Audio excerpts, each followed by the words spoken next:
Welcome to our aging puzzle. I'm your host, Corlette DeVoe.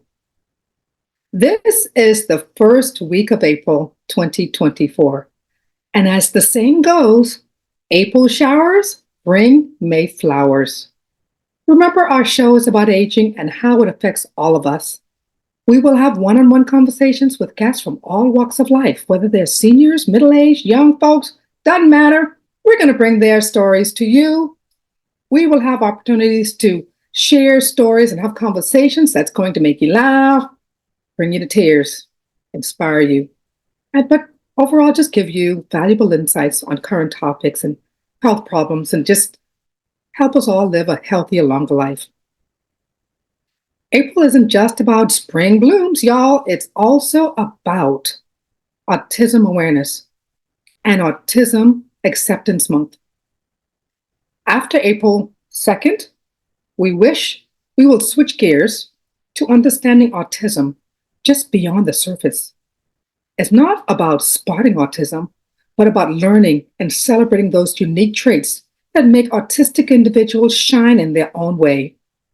Today, we're going to absolutely delight you with information on autism, and hopefully we'll help you understand autism just a little bit more. We want to start our 4-week heart-to-heart with VerTongie Bailey. She is a devoted mother and an autism advocate. And she's going to share her firsthand experience with all of us because she is caring for her own son, Hezekiah, who is living with autism. So we're going to hear from someone who is living it, who knows what it is, and how to navigate through autism. Throughout this month, our conversation with VerTongie, she is not only going to share her personal experience, y'all, but she's also going to share the remarkable qualities that make her son Hezekiah such a unique and inspiring individual. From managing everyday challenges to fostering a supportive community for families and autistic children, her wisdom and advice will resonate with so many families, millions of families around the globe. So join us this month, the month of April, as we listen and gain valuable insights into a better understanding of life with autism. And as you know, every month we have one guest. And this month, our guest will be VerTongie. For the first week, she will discuss a parent's feelings. A child with autism, how did she feel? Week 2, she will share with us the struggles and the things that her son went through growing up with autism. And week 3, we will discuss autism and college. Yes, the autistic children can go to college. Absolutely. And week 4, VerTongie will share with us. She will discuss thriving with autism. Yes, that in itself is a motivation and an encouragement. So please join us this entire month of April as we have a one-on-one conversation with VerTongie, who is caring for her son with autism. Now it's time for Aging Facts. In autism research, a new spotlight is shining on older autistic adults, as well as shedding light on their unique health challenges. And they're also shedding light on the importance of tailored support services for autistic adults. Despite facing a higher risk of physical and mental health conditions, many older autistic adults struggle to access appropriate care due to missed diagnoses and societal discrimination. To support older autistic adults, it is essential to prioritize regular health checkups, including screenings for comorbid conditions like diabetes and depression. Additionally, creating a supportive and inclusive environment where autistic individuals feel accepted and understood can significantly improve their well-being. We need to provide access to counseling, group activities, and employment opportunities that are tailored to their needs, and this can help combat social isolation and promote overall good health and happiness. By advocating for greater awareness and understanding of autism in older adults, we can all work together to build a more inclusive and supportive society for individuals of all ages and abilities. Now, please join me in welcoming my very special guest today. We are thrilled to have her here, VerTongie Bailey. Her journey is one of determination and advocacy, and this is fueled by her love for her two sons, Zechariah and Hezekiah. With this strong educational background, spanning institutions like Davenport University, Central Michigan University, Grand Canyon University, VerTongie holds degrees in business administration, human resources, and is currently pursuing a master's in special ed. She also has aspiration for a PhD in behavioral health. And as the mother of a son facing challenges and living with autism, she is inspired to become deeply involved in her community as a parent liaison for children with special needs. She's also a board member of various organizations advocating for youth and families. VerTongie's personal journey led her to establish Hezekiah's Kids, Inc., a nonprofit dedicated to empowering parents and communities to support children with autism and other disabilities. Through education and outreach, she aims to break down barriers, y'all, and provide resources for children to thrive and reach their full potential, just like her son, Hezekiah. Her mission is to instill hope and confidence in children with autism, emphasizing their abilities and providing them with essential skills. VerTongie is an amazing, amazing woman. She has done so much in her life. We are delighted to share that she has been nominated as one of the contenders for the Humanities Champion of the Year by Michigan Humanities Awards. Wow. We're absolutely thrilled by this wonderful news. Please join me again in welcoming VerTongie Bailey. Welcome.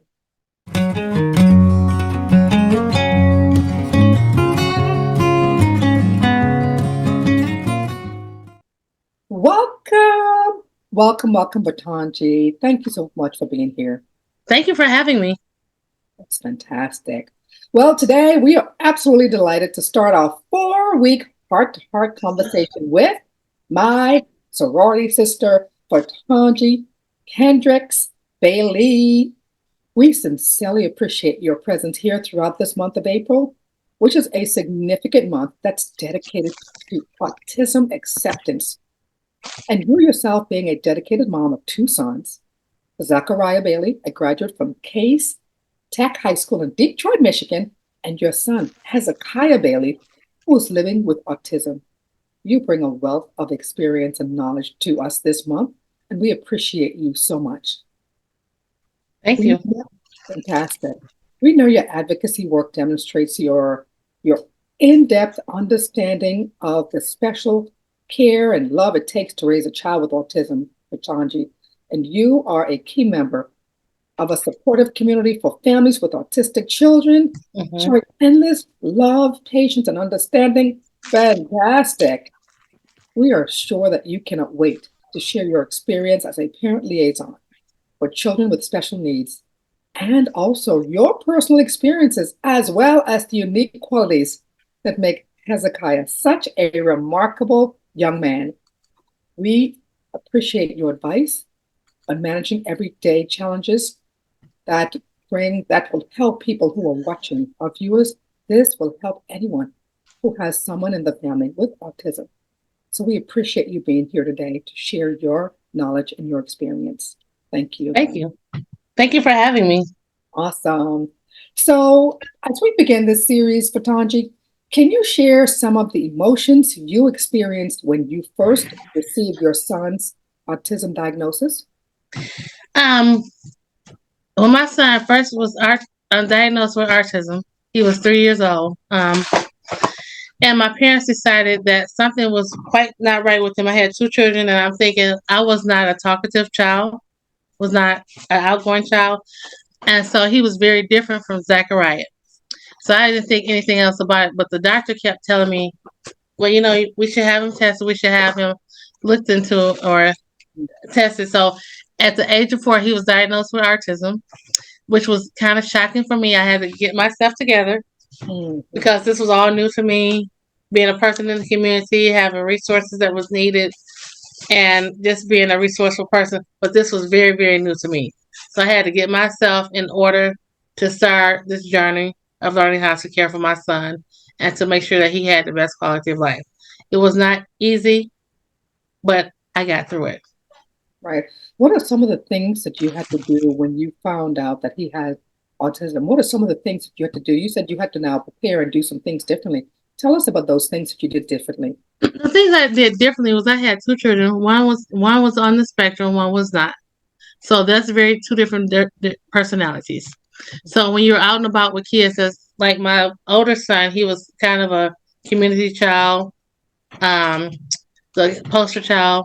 So I had to navigate being a parent through parenting him and parenting Hezekiah, who, as after his diagnosis, he had some challenges that we had to deal with.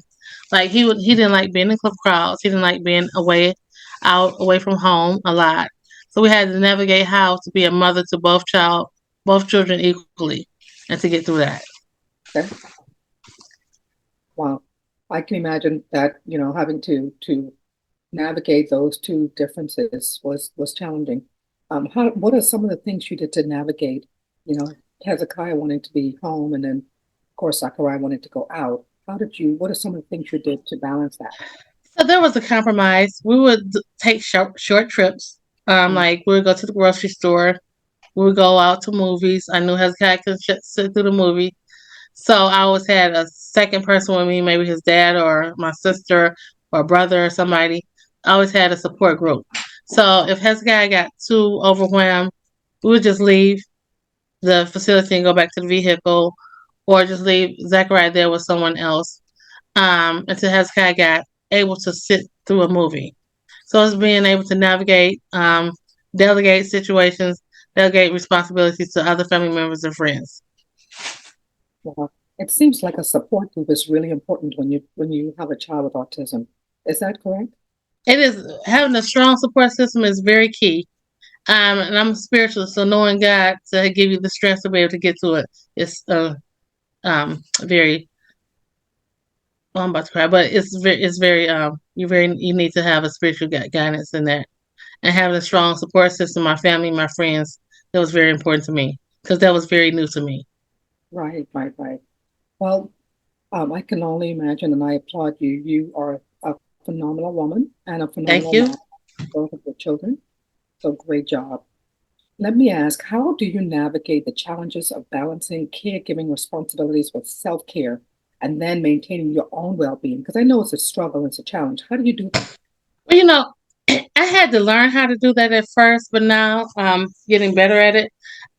Initially, because my son had autism, you feel some kind of way. You feel like it was your fault. What can you do? What should you have done differently? But after I got over that, I said, okay, let me start taking care of myself so that I can take care of him.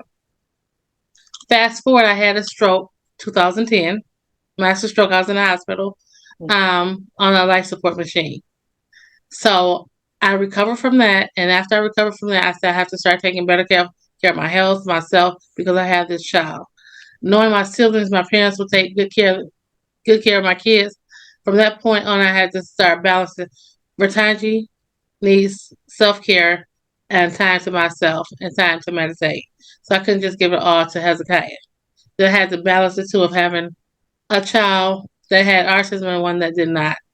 And my oldest son, Zachariah, I remember a time on Fridays, it used to be our time to watch movies or do something at home. So I'll be cooking Friday dinner or something, and I'll tell the kids to play while we were waiting for dinner to be done. Well, Zachariah is my oldest son. He taught me, Mom, there's really nothing wrong with Hezekiah. We just have to guide him in the right way. So I remember this one incident. Me and Hezekiah was sitting on the couch eating popcorn, which is kind of funny. Zachariah kept coming back downstairs. He said, well, Mom, you and Hezekiah just going to sit there? I was like, mm-hmm. He said, Mom, Hezekiah, he used both of his hands and took all the toys down that he wanted to play with. Now I Mhm. have to go upstairs and clean the room while he gets to sit down here. And I'm thinking, well, your brother has autism. He said, Mama, he didn't have autism when he was upstairs playing with me.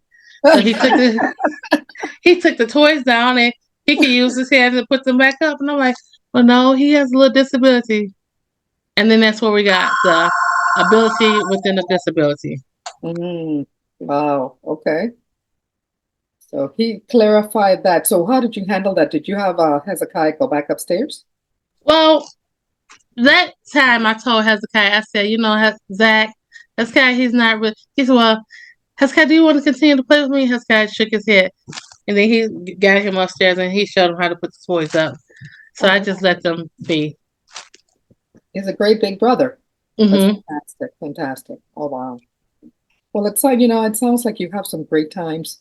Just because you have autism doesn't mean that your child is any different and you can't have fantastic times with your child.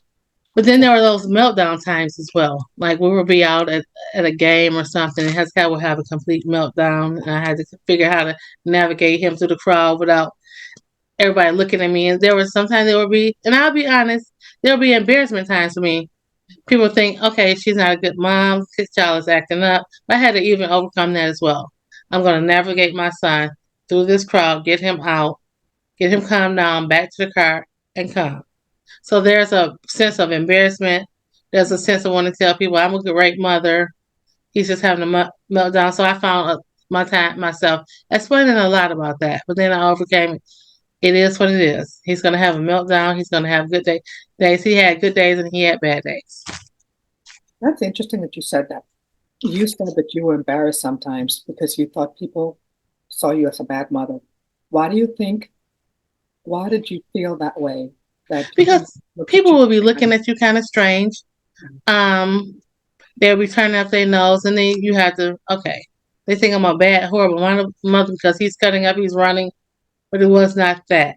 It was he had a disability, and I had to tend to my child and keep him safe and keep myself safe and everybody else around him safe. Absolutely. Absolutely. Not that I was embarrassed of him, but embarrassed of the situation. Absolutely. Absolutely. Yes, I understand. And so those were the challenging moments that you had to navigate through. Now, I'm sure, you talked about the struggles and those moments when you were with your son and it was a struggle. Tell me about some of the rewarding aspects of parenting a child with autism. And how did you find moments of joy amidst these challenges that you just my son, he loves to draw. He's very creative. He likes to beat music. So what I found rewarding in that, he used to draw pictures of his family. He used to draw pictures of himself. He used to create characters, which eventually turned into a book. So that was rewarding. I learned just because and now he's modeling with the children with special needs. But my most thing is letting me know that just because he's a child with a disability, he still has ability in that disability. So his artwork, my mother has one framed here. He drew a picture, and it's just a family tree. And just knowing that he's an artist, and it comes from the heart.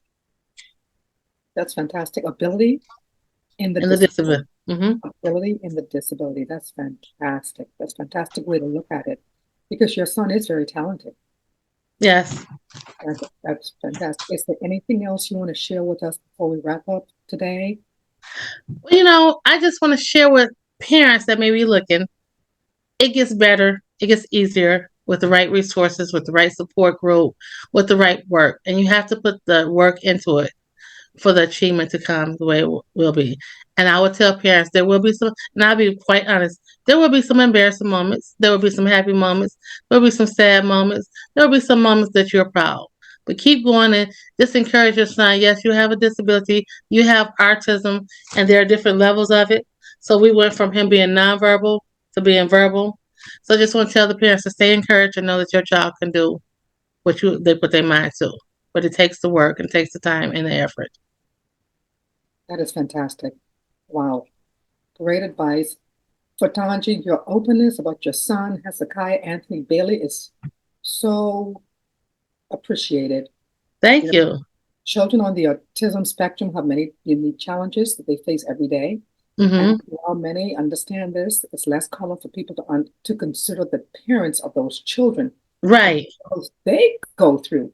And so you shared with us some of the struggles that you went through, talking about the embarrassment of people looking at you like you're a bad mom because they don't understand. They Right. don't understand. So I really appreciate you sharing that with us. And I know Thank you. next week we are going to be speaking with you again as we explore the struggles and growing up with autism. So we will see you next week. Thank you so much. Bye-bye. Bye-bye. Wow. Wow. What a great start. Fantastic information. We want to thank VerTongie. We're going to see you next week, y'all. More to come. Fantastic. Now let's talk about habits to live longer and live better.